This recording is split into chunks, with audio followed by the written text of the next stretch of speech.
Welcome, everyone. We are in Genesis chapter 9. If you haven't been with us, we are going from Genesis to Revelation, reading through God's Word. So excited to have you guys here. Today we're talking about God's promise to Noah. And so we are out of the ark at this point. And so now we're going to see what God says after.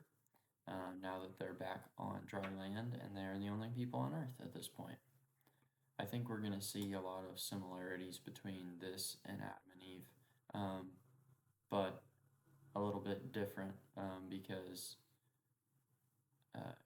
God knows that they're probably going to mess up, but even so, He's still going to show them mercy and grace and love. So, God blessed Noah and his sons and said to them, "Be fruitful and multiply, and fill the earth. And the fear of you and the dread of you shall be on every beast of the earth, on every bird of the air, on all that move on the earth, and on all the fish of the sea." You see the dread of you, rather than being stewards or whatnot, right? He says they shall experience dread of you. And the fear of you and the dread of you shall be on every beast of the earth. That's just crazy language, right?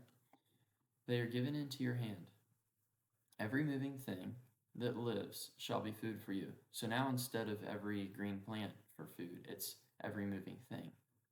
I have given you all, not eat flesh with its life, that its blood. Surely for your lifeblood I will demand a reckoning. From the hand of every beast I will require it. And from the hand of man, from the hand of every man's brother, I will require the life of man. Whoever sheds man's blood, by man his blood shall be shed. For in the image of God he made man. And as for you, be fruitful and multiply, bring forth abundantly in the earth, and multiply it. Then God spoke to Noah and to his sons with him, saying, "And as for me, behold, I establish my covenant with you, and with your descendants after you, and with every living creature that is with you, the birds, the cattle, and every beast of the earth with you, of all that go out of the ark, every beast of the earth. Thus I establish my covenant with you. Never again shall all flesh be cut off by the waters of the flood. Never again shall there be a flood to destroy the earth." So I think I accidentally mentioned in the last video this promise, right? And God said, "This is the sign of the covenant which I make between me and you, and every living creature that is with you. For perpetual generations I set my rainbow in the cloud, and it shall be for the sign of the covenant between me and the earth." So we still see rainbows today, right? And it happens after it rains. It shall be when I bring a cloud over the earth that the rainbow shall be seen in the cloud. And I will remember my covenant which is between me and you and every living creature of all flesh. The waters shall never again become a flood to destroy all flesh.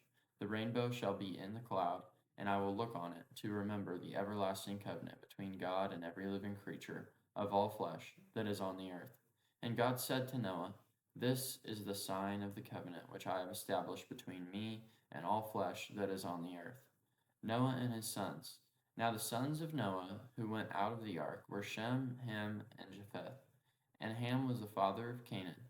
These three were sons of Noah, and from these the whole earth was populated.